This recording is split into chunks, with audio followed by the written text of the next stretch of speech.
એક અમારી સમક્ષ એક વિષય આવ્યો હતો કે હોલ બુકિંગ માટે જ્યારે પણ કોઈ વ્યક્તિ જાય છે ત્યારે એને કેટલાક ડોક્યુમેન્ટ્સ આપવાના હોય છે, જેવા કે પોતાનું આધાર કાર્ડ એટલે કે બુકિંગ કરાવનારનું આધાર કાર્ડ, જેના લગ્ન કરવાના હોય છે એ વરવધુનું આધાર કાર્ડ અને વરવધુના માતા પિતાનું આધાર કાર્ડ.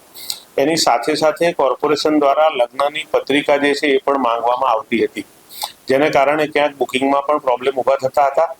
જેથી આજની સ્ટેન્ડિંગ કમિટીમાં એ સૂચના આપવામાં આવી છે કે બુકિંગ કરતી વખતે લગ્નની પત્રિકા જે છે એ નહીં માંગવી જોઈએ અને માત્ર વરવધુના અને એના માતા પિતાના આધાર કાર્ડના આધારે એના લગ્નનું જે હોલનું બુકિંગ મળવાપાત્ર હોય એ બુકિંગ કરવું. 2018ના વર્ષમાં કોર્પોરેશનના જે હોલ હતા એની પહેલા એ પ્રાઇવેટ કોન્ટ્રાક્ટરો એટલે કે ડેકોરેશન વાળા જે છે એને આપવામાં આવતા હતા. એનો સાર સંભાળ, એનો સિક્યુરિટી, મેન્ટેનન્સ, માળી, ઇલેક્ટ્રિસિટી એટલે જે પણ કંઈ ખર્ચ હતો એ ડેકોરેશન વાળા દ્વારા કરવામાં આવતો હતો. એની સામે ડેકોરેશન જે છે એ પોતે એ કિંમત કોર્પોરેશનને આપતું હતું અને એની સામે એ હોલની અંદર જે કોઈ પ્રસંગ આવે એ પ્રસંગની અંદર ડેકોરેશન જે છે એ પોતે કરતા હતા.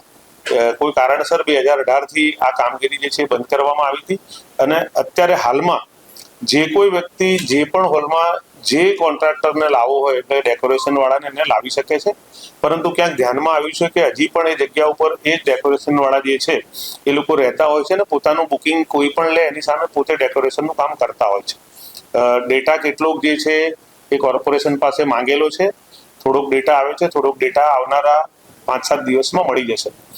પ્રારંભિક ડેટા ઉપરથી એવું લાગે છે કે કોર્પોરેશને જ્યારે પણ 2018માં બંધ કર્યું ત્યારે અંદાજિત 10 કરોડ રૂપિયાની કોર્પોરેશનને આને કારણે આવક થતી હતી.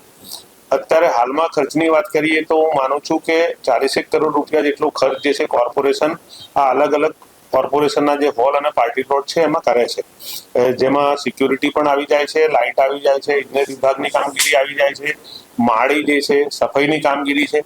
આ બધી જ કામગીરી કરીને કોર્પોરેશનને 40 કરોડ રૂપિયાનો ખર્ચ થતો હોય છે. જેથી આવનાર દિવસોમાં બંને વસ્તુને કમ્પાઇલ કરીને કોર્પોરેશનની સાથે સાથે આમ જનતાને પણ ફાયદો થાય એ પ્રકારની એક પોલિસી જે છે આવનાર દિવસોમાં કોર્પોરેશન દ્વારા લાવવામાં આવશે. મેં કીધું એમ કે આ પ્રશ્ન જે છે ભૂતકાળમાં પણ ઉઠ્યો હતો કે ડેકોરેશન વાળા મન ફાવે રીતના ભાવો જે છે લોકોની પાસેથી લેતા હતા. આ વખતે જ્યારે પણ પોલિસી કરીશું ત્યારે એમાં ચોક્કસ આ વસ્તુ મૂકીશું કે એક નિશ્ચિત ભાવ નક્કી કરીએ, આના સિવાયથી વધારાનો ભાવ કોઈ પણ કોન્ટ્રાક્ટર નહીં લઈ શકે.